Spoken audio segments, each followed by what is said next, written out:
In Hot is presented by Botano. The game starts now. Here are your hosts, Brent Wallace, Jason York, and Bobby Ryan.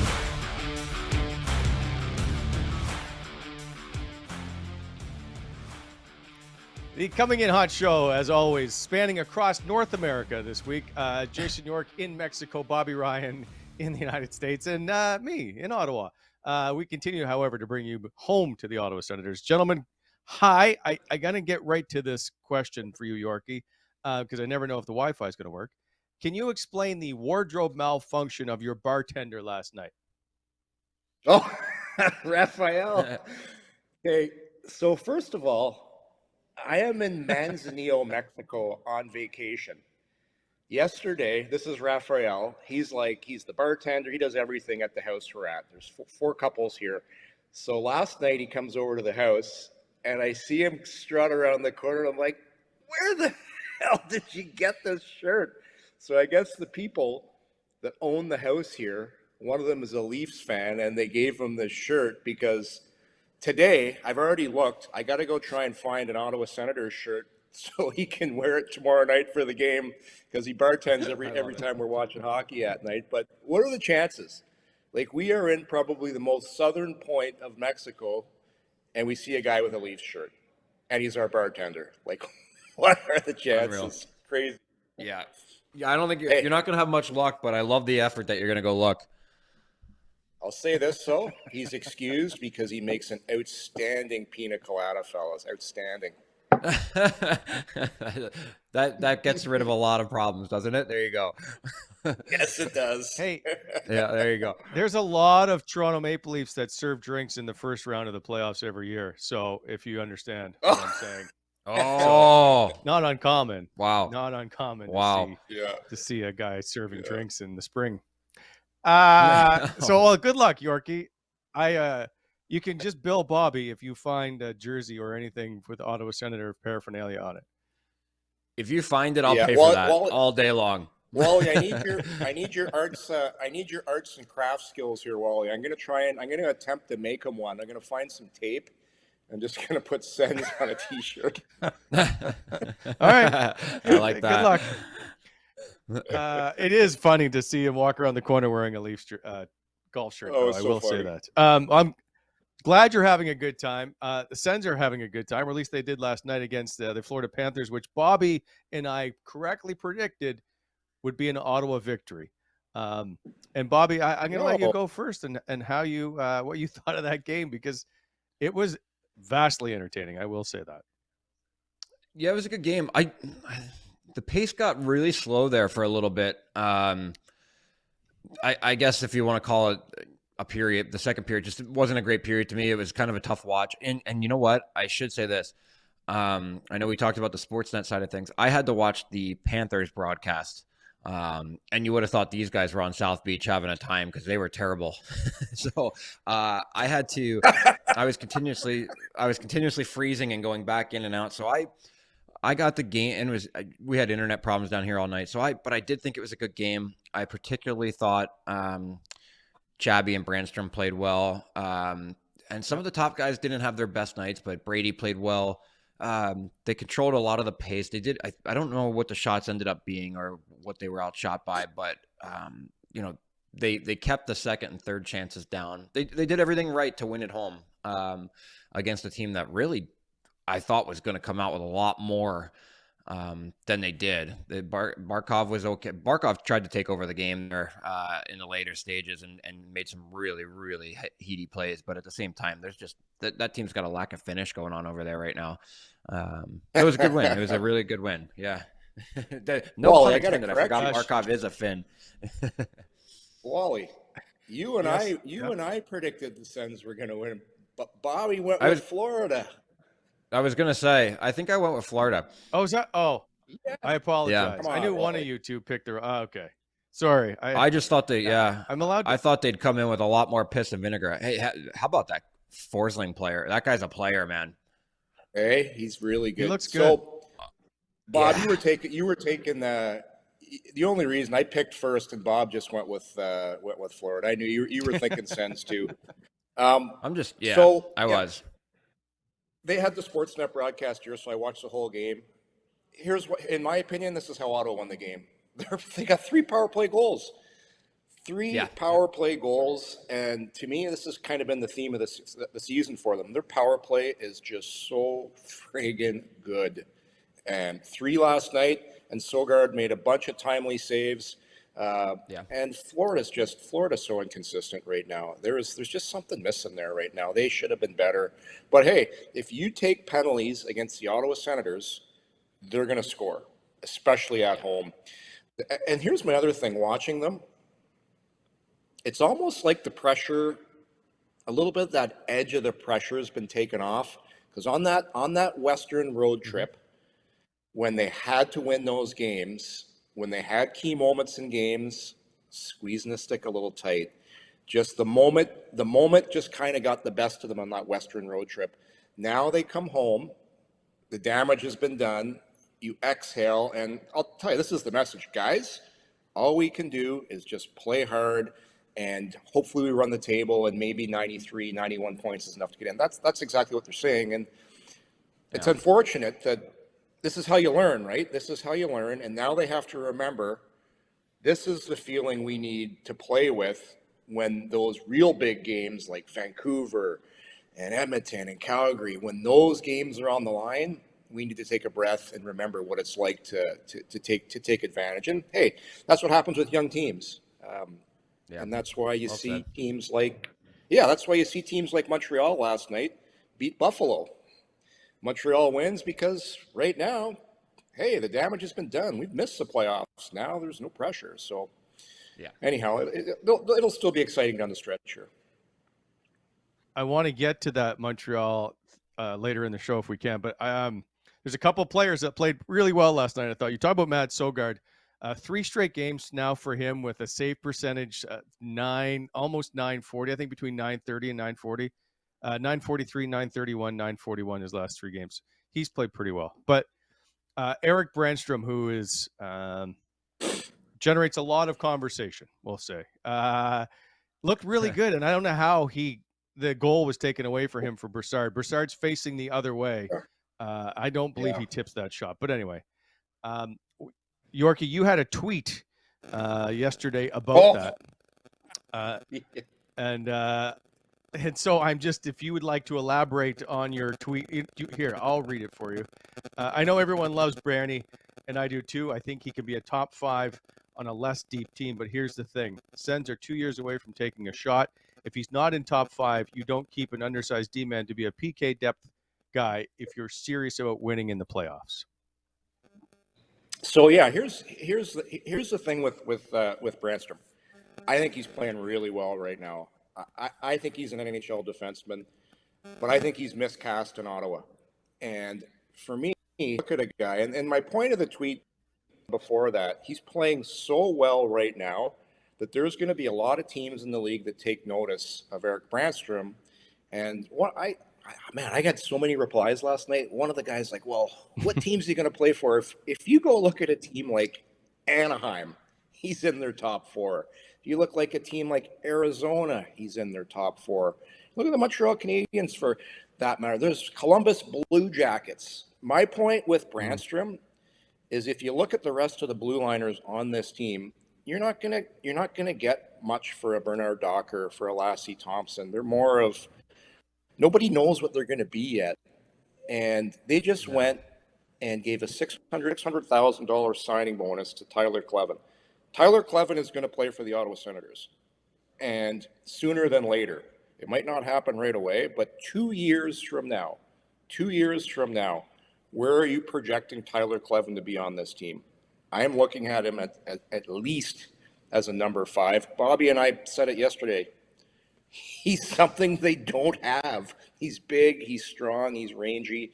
So to me, I just wonder, where does Erik Brannstrom fit in the long-term plans of the Ottawa Senators? I'm not thinking about today or even next year. I'm thinking 2 years down the road. And if I'm going to have a guy play with Tyler Kleven next year, I'm probably going to sign Travis Hamonic to a 1-year deal, maybe 2, because I love what he did with Jake Sanderson this year. And I don't know how you can argue that. I don't know how you can argue They just have one of the best young defensemen in the league, and he pretty well played exclusively with Travis Hamonic this year. So, right shot D. My point is, you could probably get something for Erik Brannstrom at the draft. Probably pretty significant, but only if he continues to play like this. So, I like the player. I just don't see where he fits. He's not gonna surpass Chychrun. He's not gonna surpass Sanderson. He's not gonna surpass Shabbat, and he's not gonna surpass Zub. And 2 years from now, Kleven's ahead of him. And I don't know. I'm just not, for me. If my goal is to win the Stanley Cup, when it gets really tough in the playoffs, I'm not comfortable with having an undersized defenseman be my PK/depth guy. But that's just me. Yeah, I agree with just about everything he said. You need some size back there in your 5-6 slots. And you need to have guys. And I love the way that Brandy's played the last little bit here. Me too. It's probably been a tough year for him, with the ups and the downs and the roller coaster that he's been on, from playing well to playing terrible, and just going through it. We forget sometimes that he's still a very young player as a defenseman, but I do agree that I don't think there's a place for him in the top 4. That's just, if you're looking at who's here and who's coming, there's just not room. And I do think that there's a place in the league for him. Now I think that he's showing more confidence. His breakout passes are better. He's making tighter plays in space. So I really like the player. I agree. I think he's probably going to be moved, and to return something for the future, but it just doesn't feel like there's going to be a lot of room for him in the logjam that's going to be that left side. Interesting to point out with Brannstrom, he's got 5 points his last 7 games. And since, if you remember, when they traded for Jacob Chychrun, Pierre Dorian, the general manager, said, well, it's up to Brannstrom to find and fight for his ice time. And I will say he's done that. This has been the best hockey we've seen him play. I really like him offensively. I don't like him on one-on-one battles in the corners. It's that simple for me.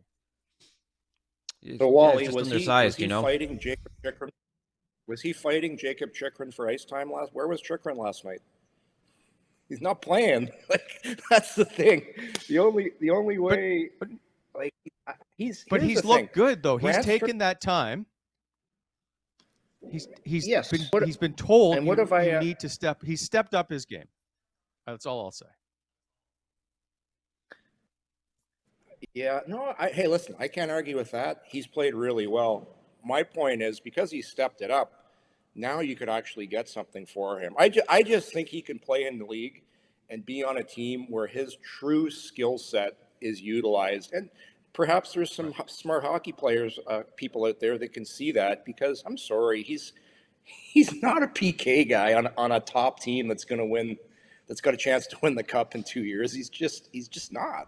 He's a second power play guy on a team that's rebuilding, and there's lots of teams that could use him. Trust me. I would agree. Sorry, the NHL just tweeted out the official scoring change of the Brassard from Erik Brannstrom goal. I don't know why they still gave that to Derek Brassard. But anyway, we'll move on. The other player I want to discuss, and there's a couple, but Tim Stützle, again, had it looked like another strong game. He made some great decisions, but he himself admits he hasn't played well of late, which is interesting when you can continue to put up 2 points a night. Bobby, how have you seen his game the last couple? I didn't think he was very good on the road. I think in New Jersey, I still played 23 minutes or whatever it was.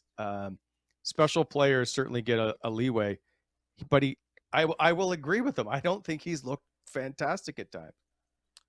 I would agree with the New Jersey game and I disagree with last night. You know what? Because when you say you make some good decisions and you have a player of his caliber, you just expect those every night now. And that's right. Hard on a player, especially one that's 21 years old. But I thought he was I thought he was just okay last night. But then you look at it and he provides the big insurance goal that really seals the game. And he's just always around the puck. So it's hard when you have expectations for him to do something so dynamic every time he gets it in space and wants to go. But I think what I like about Tim is I think that he's pretty honest with himself, and I think he's probably looking at his last few games as a snapshot, going, "Well, I could have been better here, and here." And that's a great amount of self-awareness to have at such a young age, and knowing you can be better in spots. But I would agree. I think he's just been on the outside a little bit too much. And when he was so hot, the better part of the last month, you're expecting that every night. Now he's having a small regression, nothing killer, but he's playing 23 minutes a night. He's the team's ultimate number one center. So I think he can probably give himself a little bit of a break and understand that I'm just going through some of the ebbs and the flows of the season and where I'm at right now. I don't think people like Bob. I don't think people understand. I don't think people understand how hard it is for a forward to play over 20 minutes a night. Like when you play over 20 as a forward, that and you're the center and you have the puck all the time, and you're 21 and you're still a kid. I think it's been impressive. All things considering, coming back from that Western trip, this kid, he's had to carry him along with Brady. Like they've had to carry huge amounts of ice time for pretty well the whole season for Stützle. I am so impressed with this guy. So impressed. For sure there's going to be a little drop, like you said, Bob. But it's playing 20 minutes for what he does is hard minutes. And this guy's still a kid. Yeah. No, I'm definitely not taking away anything. I like I said, his self-awareness is great, and the honesty with himself is great. But 21 minutes a night at 21 years of age, carrying the offense, give yourself a little bit of a break. You've had an incredible year. Finish it strong and be ready for next year, because that's when your team's going to start to look to elevate and make the playoffs. But yeah, he's had a hell of a season. He's and turning into a special player for the NHL.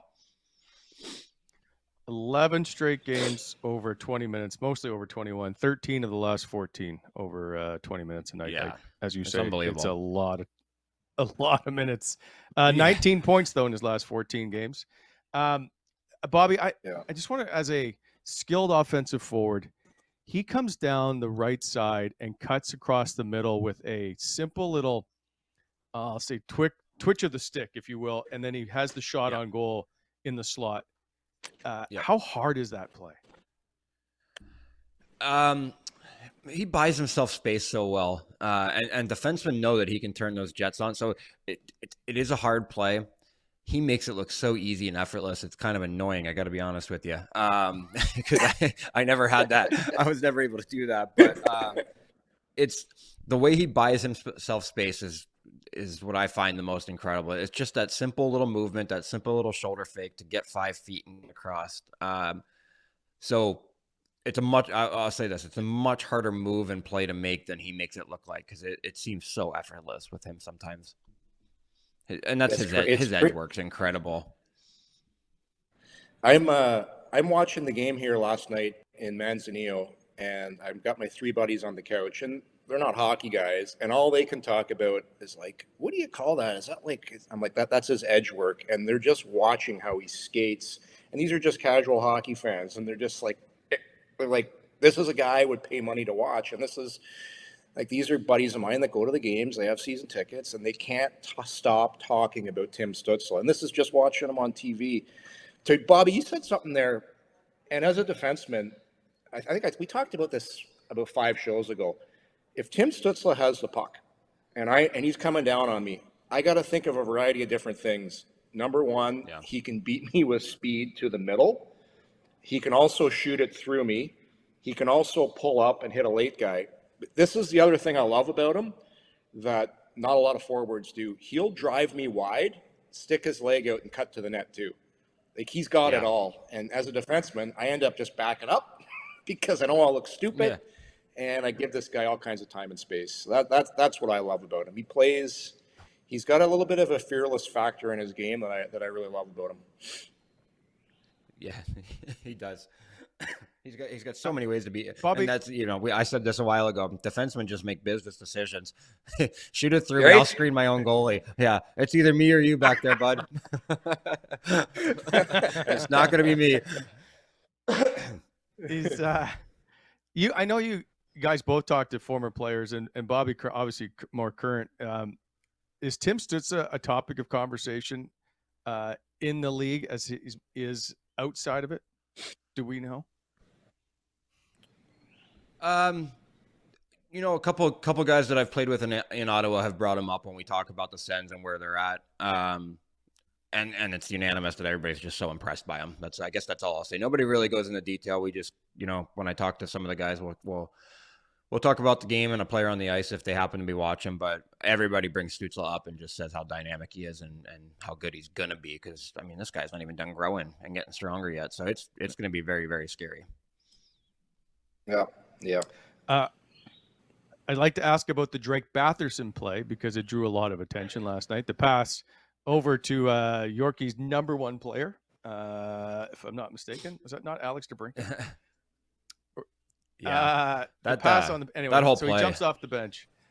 Yeah, go ahead. Yeah, I mean, Drake's pass with the no look was great, but the pass from Brady to find Drake coming off the bench into that play was, it was just so bang bang all three plays, and then a great finish. Because you still have to get the puck in the net on a hard one timing across the ice pass. But I think I tweeted something about the play. Obviously, I watched it and then I don't have the capability to rewind because I would have liked to see how it developed. But I think it was Timmy that kept the puck alive on the wall to get it down to Brady to start it. So that was just an elite passing play from all three guys. Do we lose him? So we bring up DeBrincat and suddenly we lose him. Yeah. Is that what is? Yorkie's like, I need a peanut. He needs a colada. He's not. Where's Raphael? Yeah, no kidding. But no, it was an elite I'm going to play. take this time. It was very impressive. Until Yorkie returns, time for sponsor reads then. All right. And I'll begin with today's. I'm back, boys. All right. We're going to go into sponsor reads and then come back to the Sens. This show proudly presented by Betano. Go to betano.ca, where the game starts now. Use the app and immerse yourself in the amazing world of sports with Betano. Hundreds of betting options for events and same-game parlays with Bet Builder, live in-game betting, and the most competitive odds in the market. The award-winning betano.ca, where the game starts now. Yorkie, you can have BEI today. So whatever comes up first is whatever one you get. There you go. Yeah, I got it here. Can you guys hear me? It's getting a little sketchy here, but here we go. You can hear me okay, Wally? Yep. I'm dropping out here, boys. We're going to have to reconnect. All right. You're shocking. On, right before BEI comes up. Unbelievable. All right. Oh, no. There we go. I'll do this one anyway. I'll do both if I have to, but this show, as always, brought to you and held together very loosely at the moment by Renfrew Pro. It's the only cloth tape specifically designed for today's composite sticks. They use high-quality polyester cotton material with an advanced adhesive formulation to give you long-lasting play. Available in all colors and patterns. You can find them at all major retailers or at renfrewpro.com. Or Free Tape Fridays on Renfrew Pro at Instagram. And it's the one with the green core. It's the best stuff on the market. The original hockey tape, by the way. The original. So, Alex, do we get BEI back? All right. As always, the show, again, brought to you by our friends at BEI, Bonisher Excavating, helping to shape the Ottawa Valley. Still hiring across the board, laborers, mechanics, structure teams, quality control technicians. When planning your next project, consider BEI for your aggregate supply needs. You can find them at bonisherexcavating.com or at 613-432-1120. I didn't know this, but only if you work with them are you allowed to skate on Fridays. So free ice Fridays with Bonisher Excavating. Again, helping to shape the Ottawa Valley. That's about it. Thank you to our friends at BEI. Please slow down in construction zones. Oh, yes. Yeah. There you go. So, Yorkie, we're just about to bring up Alex DeBrincat, and suddenly you're unavailable. I just want to point out to you, last night he scored in his 20th game of the season. Do you know what their record is when he scores a goal? It's crazy. When he scores, the Sens do incredibly well. Listen, no, he's a goal scorer. No argument. This guy can put the puck in the net. So this is what you do with Alex DeBrincat this summer. You go have a conversation with him, and you say, we'd like to sign you long-term, but you're not going to get $8.5–9 million. If you want to be part of something special, if you want to be part of this core, we love you. We like what you can do, but you can't be. You're not making more than Tim Stützle, and you're not making more than Brady Tkachuk, and it's just plain and simple. It's the way it's got to be. And then you have more money to allocate to other important needs on this team. Anybody that thinks you're going to make him a $9 million player I'm sorry, but it's just, you can't do it. You're out of your and mind. That has nothing to do with him being a great goal scorer and all above, but you just don't do that. But you try and find a way to keep him at a much more reasonable, and maybe he wants to do that. So, and that's the point. Ottawa That's Senators. The point I've had from Dave. I know. I just like to play around with you. They're 18-1-1 when he scores a goal. That's a hell of a stat. It's an unbelievable stat, but to play devil's advocate, when they really needed Alex DeBrincat to score, when the season was on the line, on that Western Canadian trip, how do you do? He had 1 goal, 1 assist. And he was he got a goal late in the game. -6. He was -8. And now you come scored back. At Seattle. Assist in Edmonton. Yep. And now you come back. You've lost all those games.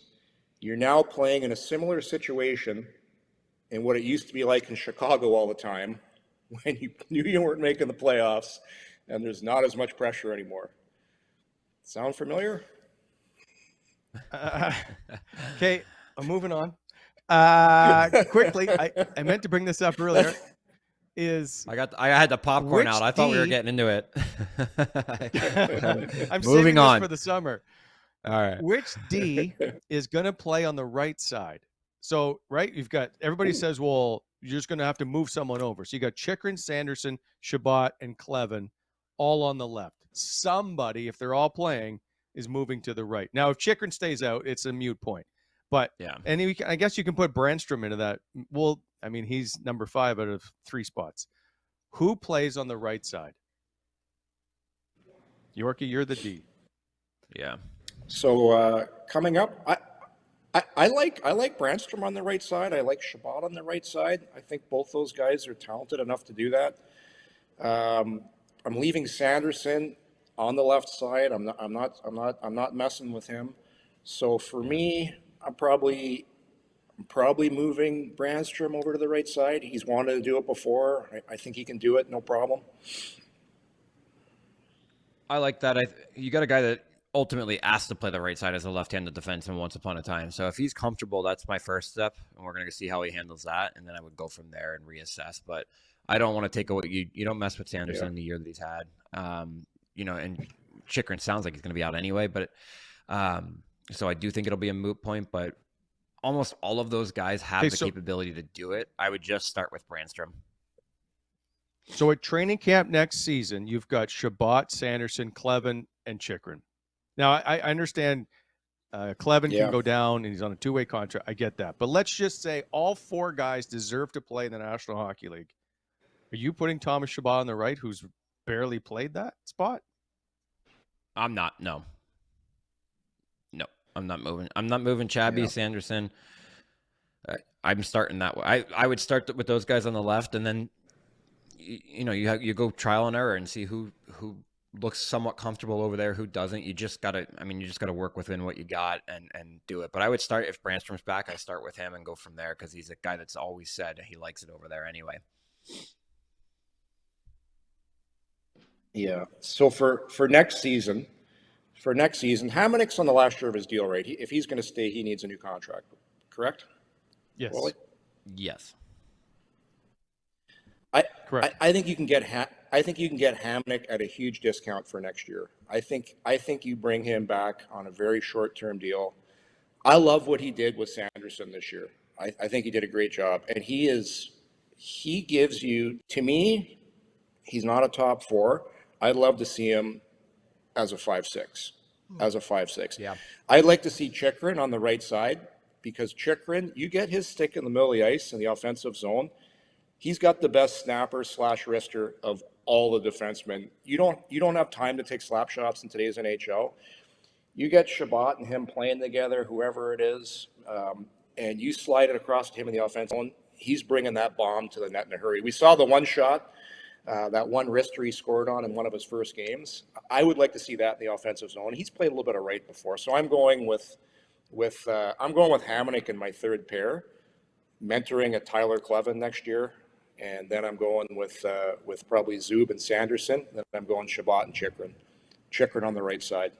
And truth be told, I'd love the Sens to sign another veteran D, a veteran D though that can play, a veteran D that has been in the league for a while and can help that group. Interesting. I you know what? Saying Shabbat, Chychrun, Sanderson, Zub with another year of Sanderson under his belt, Kleven and Hamonic certainly drastically changes the look of this blue line compared to when it started this season. Massive. Yeah. Wally, the Sens have had a good year with Hamonic playing in the top four pretty well the whole season, playing huge minutes the entire season. You move him down to your third pairing, and that's a guy I want in my third pairing. He blocks shots, he kills penalties, plays a safe game, and he's great with young guys. So that's my point I was trying to make earlier. Why would you play Erik Brannstrom with Tyler Kleven? It doesn't make any sense. Can't. No. You can't. Like not if you're a competitive hockey team, you can't. Nope, agreed with you. I like the six that Yorkie just rolled out. I just wrote it down so I can look at it. But yeah, I like that a lot. Okay, taking those names out of this. Yep. Well, then you can bring along. You want to bring up Bernard Docker, ease him in as your seventh guy. Him and Lassie Thompson battle it out. You got all kinds of options. And then I'm telling you, the way Brannstrom is playing right now, if he keeps this up down the stretch, everyone's pro scouts are watching. You might get a late first or a second for him. And if you're not taking that, you're not a smart hockey person. Yeah. And listen, we all know at the end of the day, GM's a trade for a player. In the case, it was Dorian with Brannstrom.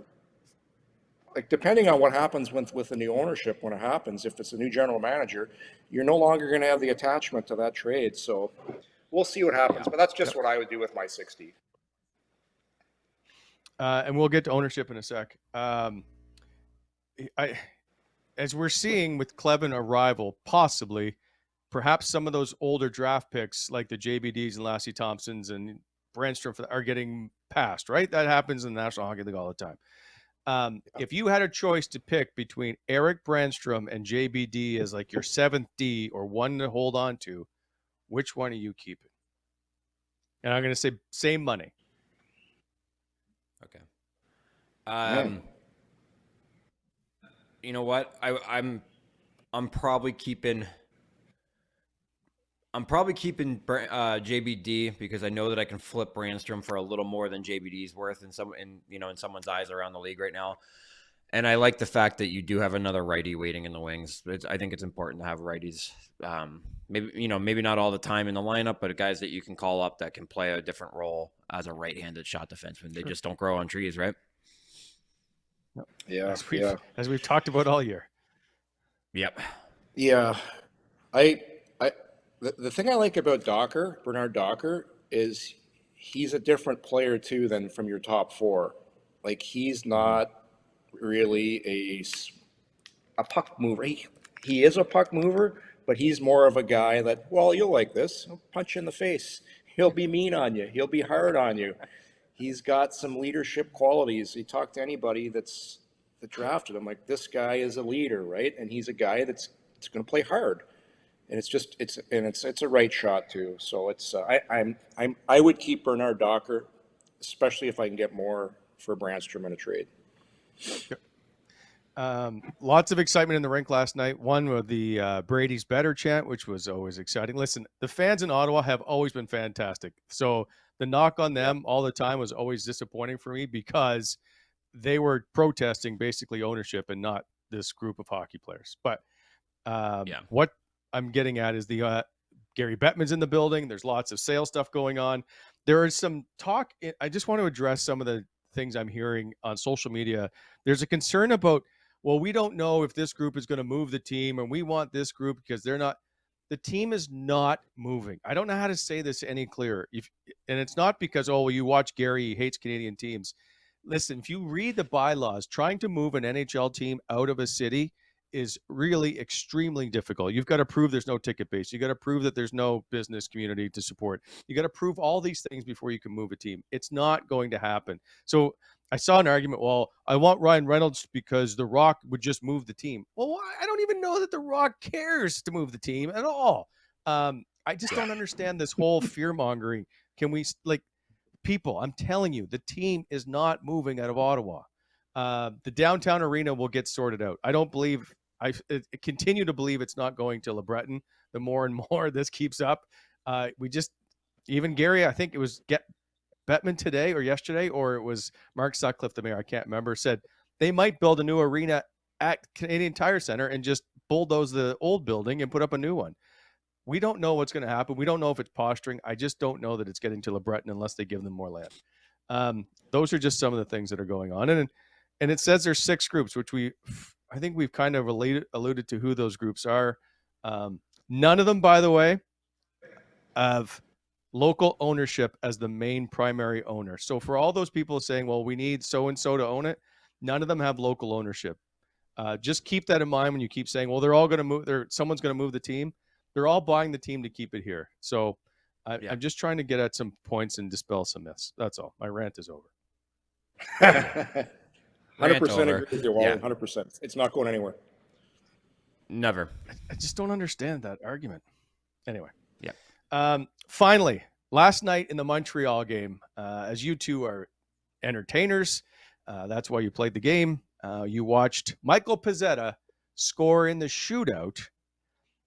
And then I haven't seen this since the 80s, it feels like. Or maybe Theron Fleury was the last guy I saw do this. He rides his stick. This is awesome to me. I love every second. I thought it was great. As players, okay, go ahead. I loved it. I absolutely loved it. I saw the clip last night and I was like, what is he doing? Where did he come up with this? But look at him pointing it out. I have zero problem with it. I thought it was hilarious and very, very entertaining. And I'm guessing the boys got a kick out of it. The Sabres guys were probably like, man, Pezzetta, we remember that for next time. But at the same time, I thought it was incredible. That's a hell of a celly. I love the double point at the end. Pointing here, pointing there. Yeah. And look at the fans. Incredible. At the end of the day, look at the fan reaction. Okay, it's one thing if he scores and he rides the stick in front of the other team's bench and he points at their bench. I'm probably not liking that as much, but he's getting the crowd going. I got zero issues with it, and I look at the reaction. Unbelievable. Yeah. Hey, I'll say one thing: you got to have a lot of nuts to do this because next game, something's happening. He'll be taking some runs. Someone's coming. This isn't like Corey Conacher though. Like Michael Pezzetta can handle his own in the corners as well, right? So if someone's going to do it, it might as well be him. But it's the Dave Tiger Williams pointing from Vancouver. I love it. I just wish there was more of it. But as you guys talk about, someone's going to probably come after him and make him atone for this in the next game, which I don't know if it just doesn't make sense to me. But I went to cover, if you guys remember, oh God, Alex Ovechkin scored his 50th goal and he put his stick on the ice against Tampa. Was it against Tampa? Yeah. And he pretended his stick was on fire. Yep. So they send me into Washington for the rematch because Rick Tocchet, I think, was with Tampa at the time. He's like, well, someone's going to make him pay and all this, and we're going to remember this. So I go in to talk to Bruce Boudreau about it the day before, and he's like, retribution. There's no retribution going to happen. Anyway, he's mad at me for coming in to talk about this. I just remember that. I'm like, there isn't going to be. I know, but people want me to come and make this a story, which isn't there. But this whole, is it really that embarrassing to have players be entertaining on the ice for the other team? No, not really. And that's a good, I mean, a shootout win like that, that's a great time and place for it because it's not as personal. Yeah. It's not like he pointed at the bench. Yeah. So no, I think what will happen, players will have words with them next game, but nobody's going to fight them over it. It's just going to be like, hey, you got away with it. It was a great story, but you do it again, then we're going to have issues is my guess. But no, there's nothing really there. Nothing there. Every time I saw something like that, I was like, well, you know what? That guy's got some balls. Good for him. Right? Yeah. Like, one thing though, that was a huge game for Buffalo. Like Buffalo technically still has a chance. That was a huge loss. And maybe pull that out. And listen, I have zero problem with it. I don't care. But maybe some guys are thinking, okay, if this is an Arizona versus Montreal game with nothing on the line, hey, go get the fans going. But you basically just crushed the playoff hopes of the Buffalo Sabres, potentially by winning that game. And then you're going to, it's like you beat a guy up. Now you're going to go kick him in the nuts and ride your stick down the ice. Like, it's a little bit of a finisher. But perhaps the timing wasn't the best when you think of what was at stake for the Buffalo Sabres. Right? But that's why it's better. It was so good, personally, I'm all about the fan experience. I agree. But I got to tell you, if they play again before the season's over and Buffalo's technically out of the playoffs, someone's going to jump them. For sure. Very possible. For sure. For sure. But listen, like we're talking about it now, right? It's on all the highlights. It's everywhere. That's what this game is about. Entertainment. Let them be entertained. Yep. No, I agree. It is. I agree. Don't forget, Bobby, Wally. Hey, Wally, don't forget. Yeah. People. There's still a fight after. People are fighting after hits. Yeah. They're fighting after clean hits. I know. Which they're talking about finally at the GM meetings of having them do something about it. Yeah. Whatever. I'm just looking up the Montreal schedule. They do not play the Buffalo Sabres the rest of the year. So that's too bad. All right. Bobby, too bad. You must have been around when PK Subban basically went in front of your bench and pulled the jersey logo at you guys. Were you? I think it was a playoff game, if I'm not mistaken, in Ottawa. Do you remember this? Not vaguely. I because I don't think we really. I mean, in the playoffs, it's like who cares? There's bigger things than this in the playoffs. But I feel like I was, but I just don't. That's how outrageous it was because I can't even remember it. If I'm being completely honest. I'm trying to remember. Every time PK scored, you were like, "Oh God, what's coming? Like, what's he gonna do now? Is he gonna skate to center ice and do this one? Like, come on, it's a goal. That to me is different. Yeah, but I don't. I mean, I really don't remember it, to be honest. I'm trying to find it. I don't think it's a playoff game, but it was definitely something that he just showed. It might have been 2014. Silly, pointless outrage. Some people called it. Anyway, that one to me was a little bit of the in your face as opposed to. I thought Pezzetta was just doing it for the fans as opposed to at the Buffalo Sabres. That's the difference to me. Yeah. Okay. Yeah. Yeah. No. Anyway. All right, Yorkie, time for you to go shopping and see what you can come up with. Bob, what are you doing? I'm off to the gym. Got a 10 a.m. class. Hey, I got a question about the gym.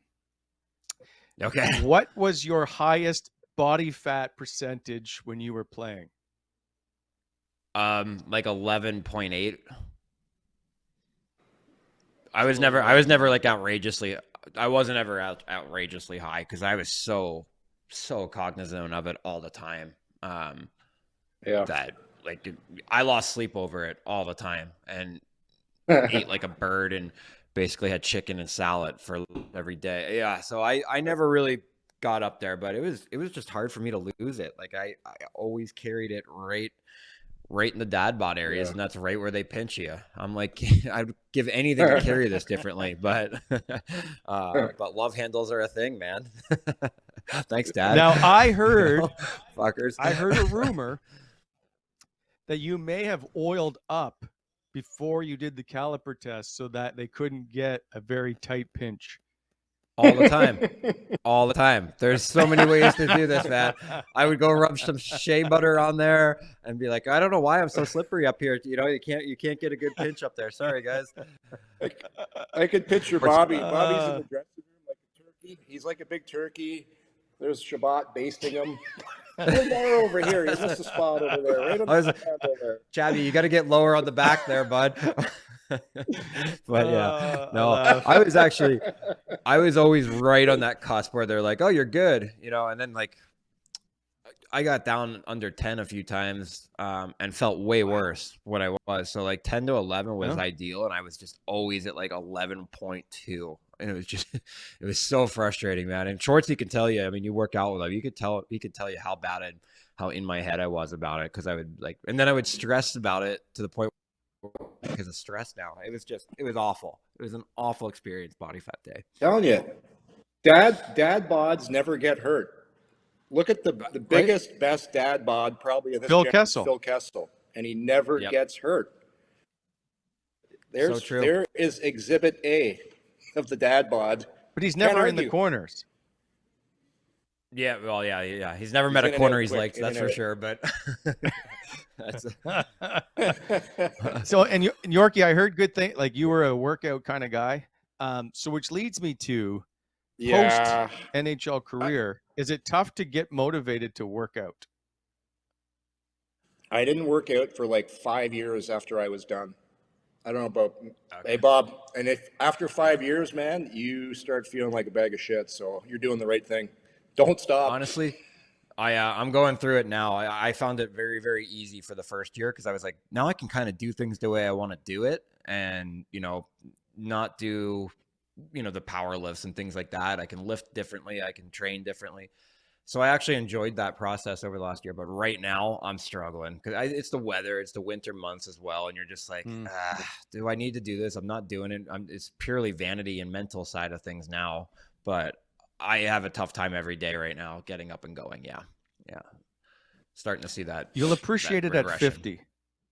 I know. I'm gonna keep going. 50. Yeah. I got some real good accountability people. Look at this. Oh, look at that. Where'd that come from? What? Backwards sled pull. Yeah, see, this is the stuff I'll never do again. Yeah. I can't, Bob. Yeah. I have to do sled pulls. I have to do sled pulls because I can't squat anymore because my knees are so screwed up. So it's either sled pulls or nothing. Yeah. All right. Well, fair enough. Yeah. Look at those pegs, eh? My God. Great form though. Hey, did you get that shirt at Baby Gap? Oh yeah, tight shirt. Tight shirt makes you look like you're in shape. That's it. You and Cody Cece's dad. You guys share a closet. He's a big All right, dude, boys. He's a big dude. He is a big dude. It's Yorkie. We'll see you next week, Bob. I'll see you on Thursday with special guests. I'm just gonna say, big special guest. We'll leave it at that. I love it. Looking forward to it. I've got keep the SPF on. I've got Wally. I've got about 1,000 emails from Branny Nation after me. They're just it's relentless. I'm gonna give them your cell number and just you can have a chat with them all. Oh, I love that. I'm on vacation. I don't care. I love it. All right. See you, gentlemen. Right, see you, boys. Thanks for watching, everybody. Take care. Coming in Hot is brought to you by Botano.ca. Please hit that like button and subscribe to our channel to never miss an episode.